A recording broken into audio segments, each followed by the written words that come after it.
Well, before we get to all that, Matt, I figured we might take a little visit from Marx expert, Constitution expert, and all-around weird guy, James Lindsay, who has some very interesting things to say about democracy. We have this clip here, courtesy of Sam Holy Brill, and I should note that he did do a little bit of editing just to sort of highlight James's beautiful face. But this is a little interesting segment here that I think is worth breaking down. In the movement called critical social justice, there are a lot of specialized uses of terminology that people don't always catch on to. So my name is James Lindsay, and I've been writing a social justice encyclopedia called Translations from the Wokish on my website, newdiscourses.com. I want to tell you about the way that the critical social justice movement uses the word democracy, and it may shock you. The word democracy within critical social justice has a presupposition to it. Under critical social justice ideology, in other words, the ideology of creating equity, if people aren't perfectly equal first, then their voice isn't perfectly equal. If you have more money than me, you can amplify your voice. If you have more privilege than me, people might take you more seriously. Therefore, you have more voice than I do if you are in any way above me in privilege or resources. So the only way that we can have a true democratic system, an ideally democratic system, is if everybody is made equal first. In other words, if we have communism. Believe it or not, this is something that's been said by communists all the way going back to Vladimir Lenin. It's been said by the liberation people in the neo-Marxist tradition through the 1950s and 1960s. So within the critical social justice movement, when they say that we have to appeal to or protect or save our democracy, they're actually presupposing that communism is necessary to have democracy in the first place. And if you So there's a lot in there. I just want to note up top that I think people should be a little suspicious of these kind of new movements of the right. We started out with Marjorie Taylor Greene, basically saying that the Christian church now has become too left, too liberal, too squishy. And now you have, this kind of acolyte of a very confused right-wing movement, James Lindsay, making it seem like democracy is a bad thing. And I want to sort of take us through a little bit of history of thought here, because one of the things that really pisses me off about Lindsay is that not only does he really misunderstand Marxism or whatever the hell he's calling, it's a new term now, right? Social justice, critical social justice theory. He really misunderstands the American, liberal tradition itself. So I want to get to the socialist argument for democracy, because as a socialist, I'm a big fan of democracy. I think that that's something that we should be expanding, not contracting, like James Lindsay seems to be arguing for here. Before we get there, let's at least set the table for why this guy doesn't even understand the traditions that he is supposedly saying that he's standing up for. So very early on in the liberal tradition, there was this kind of threat to any concept of democracy or equal rights. And those were the privileges of old, the privileges of the old aristocracy. And so much, a particular tenet of the American tradition has been to challenge those kind of, lottery of birth privileges that certain people in society get. And that's why we have a system, that was one person, one vote. Of course, that had to be expanded because there's a lot of people who were there cutting out of it. But that was, a very, very key tenet of the system, as was equality under the law. Right. This is very, very basic kind of grade school understanding the American system of justice, is that it shouldn't matter how much money you have. It shouldn't matter what titles you hold. The law is something that should treat us all as people first, and sort of ignore all of those other contexts that go into giving us power in the private sphere. Right. The public sphere was supposed to be a place where we would meet one another as equal human beings. Right. We know the contradictions in American history, but let's just operate from the level of thought. And what's really sinister about what James Lindsay is doing is he's trying to make, criticisms. Again, I don't know what the hell critical social justice theory is. It's nothing that I'm particularly familiar with. I don't think, frankly, it doesn't exist, because he's just pulling together a whole bunch of different people and trying to make it seem like there's some kind of coherent movement here. But I wanted to just note, some of the words of the founding fathers, the framers of the Constitution here, because under the rubric that Lindsay is putting out here, these people too are somehow standing in the critical social justice tradition. So we have this first one up here. This is Hamilton in Federalist 10, where he is making the argument that The most common and durable source of factions has been the various and unequal distributions of property. Those who hold those who are without property have ever formed distinct interests in society. And look, when we're talking here, sorry, this is Madison. This is not somebody who is particularly, squishy on these issues. The entire way that they set up this system was because the entire way that, Madison tries to sort of deal with this contradiction in American democracy is by expanding democracy while also sort of getting it as far away from the people as possible. So the idea was you have more and more people buying into the system of government, and then also make sure that the people who were there were as far away from the voters. So things like longer terms, when they're elected into office, things like that, so that they're not as answerable to the rabble. Using the kind of terminology of the day, right? So again, this is not somebody who is like a radical leftist or anything like that, but this is somebody who is looking at society at large and recognizing that, the differences in property that people have do create very different material interests and needs, and he's trying to find a way to mitigate that. Yeah, no, continue on. I'm just looking up when exactly Federalist Papers 10 was published, 1787. Okay, yeah. Quite a lot of class antagonism happening around that period of time. And, remember, too, that, the best parts of the American Revolution were the kind of rejection of the power of the king and of, divine right and concepts like that, was trying to create a system of laws that sort of challenged the system of birth. Right. And that's something, again, like these aren't radicals. These aren't radicals in the sense of them being socialists or anything like that. But this kind of understanding that you needed to create a system that was treating people equally as individuals was absolutely critical for creating a system that, one, would have the buy-in and two, would have the longevity, that these people were sort of envisioning.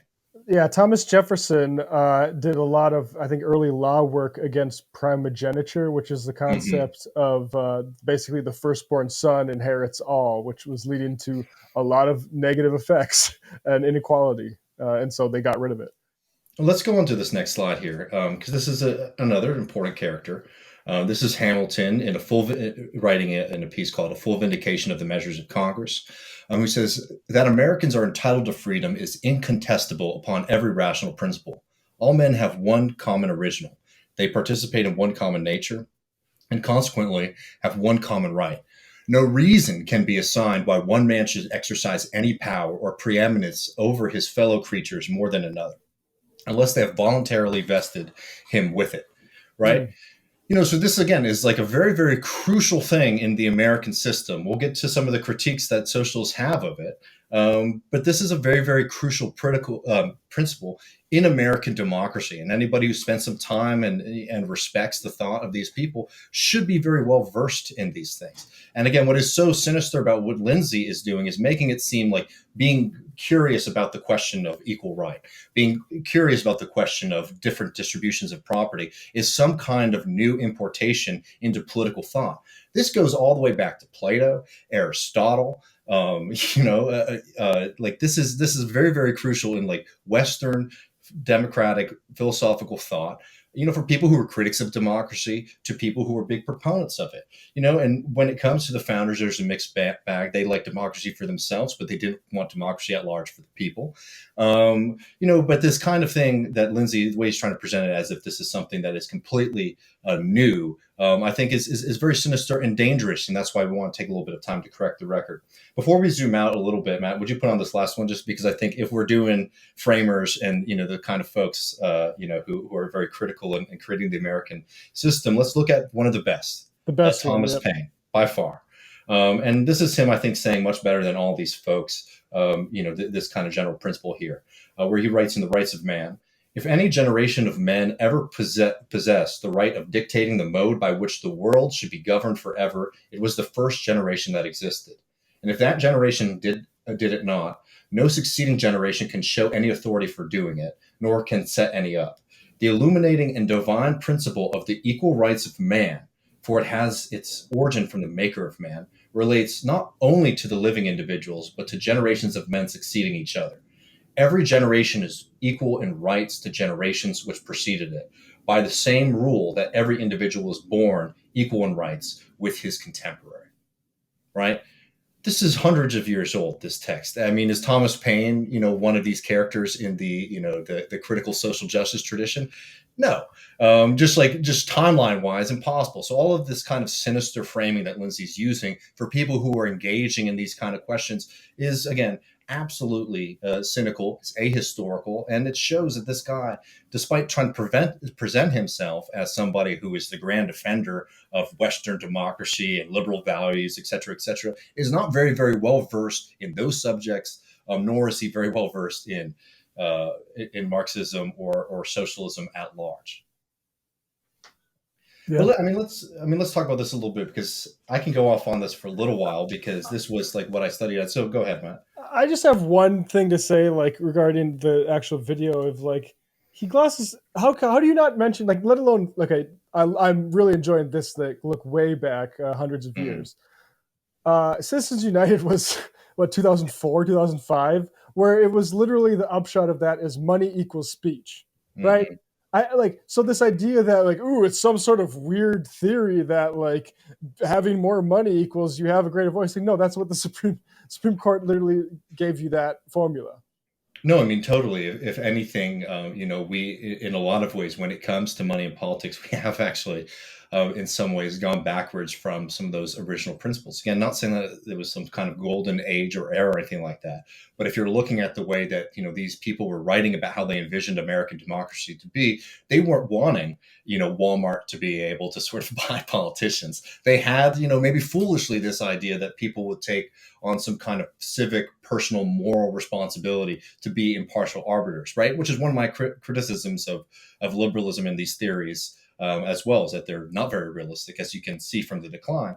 But yeah, no, totally. And like, we can do a hell of a lot more on this, and this might be a fun road to take a future whole episode down. But I just want to note, a couple things, right?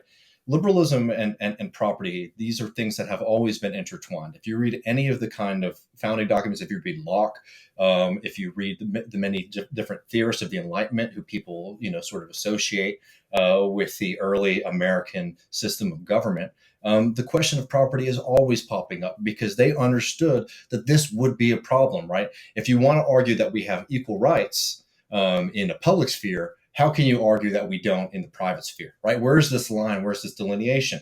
In the liberal understanding of democracy, at least, that we got in the American system, necessitates something like equality before the law, one person, one vote, because they understood that in all previous societies, the being able to exercise power over others because of the things that you owned, because of systems of divine right or hereditary powers and privileges, were a direct threat to any kind of democratic system. Liberalism understood this tension, and I think it's worth noting that it did, because it is very important for these projects today. But they understood the system, but rather than trying to eradicate that kind of fundamental contradiction, they sought to manage them, which we're going to talk with Luke about this a little bit later. I mean, it's very much a part of this philosophical tradition that instead of trying to, abolish the systems that create these tensions within our society, they figured that they could manage them. And they try to manage them in many different ways, through distributing power, through trying to not having direct elections, for example, of senators, and trying to hold power in the arms of the government that were as far as away from the general population as possible. But I mean, yeah, look today, like as Matt was just saying, when it comes to property and speech and power, Matt was talking about lobbying, but let's also think about think tank funding, which is a very, very important aspect of the way that rich people are able to exercise their point of view and the things that they want over other citizens. And that's a direct reflection of the money that they have. Now, we're going to make a line here because there are many different traditions, and progressives, they want to change this, right? Progressives rail against money in politics. They rail against, Citizens United, understandably. Socialists don't disagree with that. But even still, like, progressives and progressivism is not something that's able to sort of get out of this fundamental contradiction. They just want to manage that tension a little bit better. And don't get me wrong, it would be a hell of a lot better than what we have now. But we're we're trying to, abolish these systems. And if people are really curious about this, we did a whole episode with Lillian Chichurchia just a couple of weeks ago. You can find it on YouTube, about liberal rights and socialism, which I think really paints this picture rather well. But I mean, should we talk a little bit about socialist democracy? Because I've made the case, at least, that this kind of argument that Lindsay is saying, that bringing these things up is necessarily bad, or some kind of sneaky importation to try to undermine and create communism, is bullshit. But let's talk more overtly, right? Because again, I always say that I'm a socialist and a big believer in democracy, and my belief in democracy is why I'm a socialist. Because constantly in this society and under this system, you see where those walls are on democracy, right? We're told we are all equal under the law, but you see that there's the stomp on that, right? Where does your equality end? Your equality ends the moment that you walk onto the shop floor. Your equality ends when you have to sell your labor, sell your time to somebody else in exchange for a wage. Socialists differ from liberals in their understanding that the problem cannot be managed, because this problem eats away at democracy. As I was just noting, look where it stops. Where is the democracy in the workplace? Where is the freedom of the workers to join a union, to have their own personal freedom of speech? Where is that freedom limited in favor of the bosses? Is it a surprise that where that freedom is limited is the place that is the most productive and the most value aspect of society? There's no doubt about it right here, that there was always a limit to this system. And while it was very good at eradicating the kind of old privileges of the aristocracy and of monarchy, it wanted to instill an older system of exploitation and domination for the vast majority of people, for the benefit of the very, very, very few. So the things that matter to their bottom line, that's where democracy ends. The socialist project is determined to expand democracy, something that Lindsay is clearly stating that is a bad thing. Now, I have a little bit more to get on this, but if we could get back to these slides, I want to go to Marx just for a second, because, what Lindsay is saying here is he's talking about equality, right? And making this kind of argument. Again, I can't speak for what is he calling it? Critical socialist justice warrior philosophy, which again Hegelo, Marxist, social justice, critical race theorists. Yeah. But I can talk from a tradition that I would say I think I know fairly well, and that's Marxism. And despite what Lindsay says, despite what Jordan Peterson says, socialism is never about trying to create the system of pure equality. In fact, it's treated as laughable. This is a segment from a section from Critique of the Gothic Program, again, to pitch around stuff. Matt and I did a very long, I think 2-hour episode going through this piece line by line. You can listen to that to get a full extent of the arguments in here. This is not the main focus of the argument, but in this piece, Marx is criticizing a kind of, reformist utopian socialist, quote unquote, program that he found to be extremely unscientific, un-Marxist, utopian, and not something that he would really want to be pursuing. And one of the things that he was arguing against was this argument in the Gothic program for an equal distribution of goods from the labor that is produced, the goods that are produced from workers' labor. And Marx makes this argument that this kind of equality is stupid, utopian, and not ideal. And this is just what Marx says right here about equality. One man is superior to another physically or mentally and supplies more labor in the same time, or can labor for a longer time.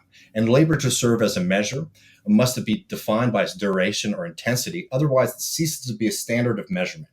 This equal right is an unequal right for unequal labor, right? The point here that Marx is arguing is that under the kind of auspices that were sort of laid out in these utopian socialists of pure equality, it's something that can never be achieved, and in fact import some of the worst aspects of capitalism into their proposed society. And if you just go to this last slide here, I think Engels lays it out rather well, as he typically does. Marx has a long paragraph following that one, as he usually does. I think Engels does it in a couple sentences here. He says, the real content of the proletarian demand for equality is the demand for the abolition of classes. Any demand for equality which goes beyond that of necessity passes into absurdity. Let me pull these off now.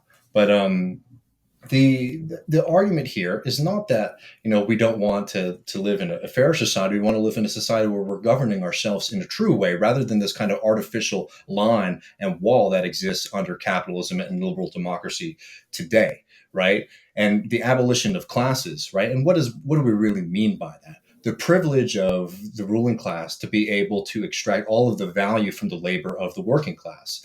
Once we abolish that, we have no need for these kind of stupid utopian and silly management schemes of measuring who's working harder, who's stronger, right? Because those questions become irrelevant. The reason that these things create such tensions in current society is because we're trying to juggle two incompatible concepts, right? The idea that we are all equal under the law, that we are all free people, while also trying to maintain a system of brutal exploitation where you're not free, where your freedom of speech is limited, where your right to assemble is limited, where your right to a vote is limited, right? That is the dictatorship of the bosses. That is the dictatorship of the workplace, right? And Lindsay will never wrestle with these questions because he would much rather try to paint these sinister portraits. But another part where he gets this really wrong is that Marx and all of this movement is doing it in this kind of pursuit of some perfect equality, which, as I just noted, has been ridiculed by the Marxist tradition. Because Sorry, just to jump in real quick. This is, if anybody goes back and watches the Jordan Peterson Slavoj Žižek debate, this is the basic error that Jordan Peterson, because he didn't read shit except the skimming the Communist Manifesto, and just assumed that this was a position Marx had. But I mean, none of these guys do any of that work. And look, I mean, it's on us to try to educate people because that is the common understanding. I mean, that is the grade school question, on your fill in the blank thing. What is communism? Communism is everybody's equal, right? And it's just not the case. It's anti-Marxist, it's anti-socialist, and frankly, in my opinion, it's anti-human to sort of desire something like that. Because socialism is not about eradicating inequality in this kind of pure utopian sense. We're all different. We have different skills and motivations, and we want to create a system that try to eradicate that reality, that just fundamental natural reality would be unnatural and would be immoral, right? So the straw man that they put up, and I think people falsely argue for sometimes, mistakenly argue for because they want to be against whatever James is saying, only adds, to increase this, this misconception. What socialists want to destroy is this system of exploitation that limits our own personal and our social freedoms, while also and allows the few to profit off of the vast personal labor and social labor that goes into production. Only when we abolish that system, only when we say, you know what, these walls that have been put up to say democracy ends here. When you walk into this room, you are no longer a free man, right? You are somebody else's tool to be used. Only when that wall can be broken down can we enjoy a true democracy, the democracy that rightfully has inspired so many people to fight for a better world. And this is not some state of perfect utopia or this silly kind of perfect equality, but it's a system that does not allow either the lottery of birth or the use of state violence or through using personal resources to restrict everyone else's freedom to continue. That's a system that we can call democracy. And it's one that reactionaries like Lindsay and his ilk oppose with every fiber of their being. And it's one that I'm very, very happy to stand for. Yeah, I was just trying to think of, you're comparing Lindsay and his evident sort of ignorance of the tradition. Where do you think he would have been, in the 1780s? Because it's easier for me to place a guy like Jordan Peterson, who I think would be. Have you seen the show John Adams? Yeah, that is a good one. So this is, I think, where we find Jordan Peterson. Oh, you're flickering like crazy. Flickering bad. But that's fitting of the image, right? Yeah. But he definitely would be against Thomas Paine. Totally. I mean, maybe he could be hospitable to some of the more elitist founding fathers. I mean, which is most besides Paine. I'm not sure. It's hard for me to place them. I know where Jordan Peterson would I mean, he would have been a loyalist. I mean, no doubt about it. I mean, this is somebody who truly believes in the most absurd hereditary rights. This is somebody who, as we're showing, and I hope convincing folks of, is not even well versed in the tradition that he speaks. He claims to speak for. Whatever it was 200 years ago would have basically been the position that Lindsay would have taken, because he is honestly like the reincarnation of a pure reactionary. Yeah. Yeah.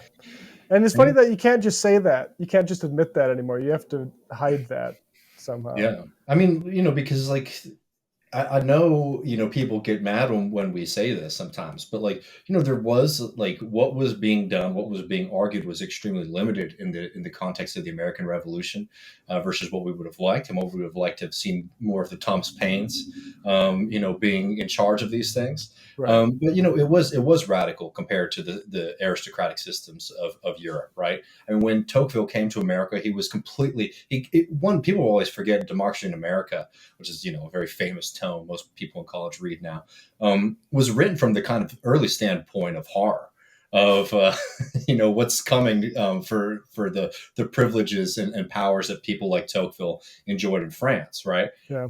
So it is worthwhile remembering that these kind of arguments that were being made, even though they might seem a little bit pedestrian today, were a bit radical, and it's just like it's not a doubt I don't have a doubt in my mind that Lindsay himself, if he were to be transported back in time, would have been absolutely horrified in the same way that the little fancy boys from France came over to check out this system.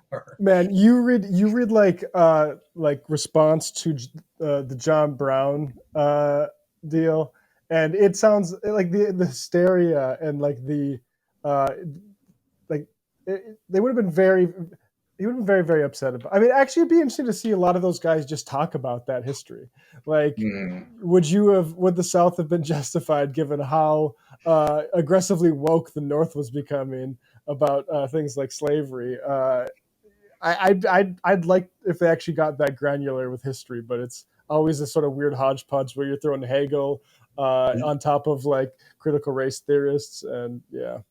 I mean, we're just, I don't like to have to engage with it because I think it's really silly. But, it's worth getting a little bit of wise to their techniques. And like what he does is he throws a bunch of absurd stuff at you that you get so distracted that you miss the root of what he's saying. And what he's saying right there is that any kind of questioning of property, private property and personal economic power and democracy is somehow against the system that we, have inherited. And nothing could be further from the truth. So I'm happy to stand, I don't know, in the tradition of like the American Revolution, while James is sort of standing and doing, weird little odes to the old system of the kings. Yeah, if it's like Paine versus Burke, I mean, that's very, very simple to figure out who you're lining up behind.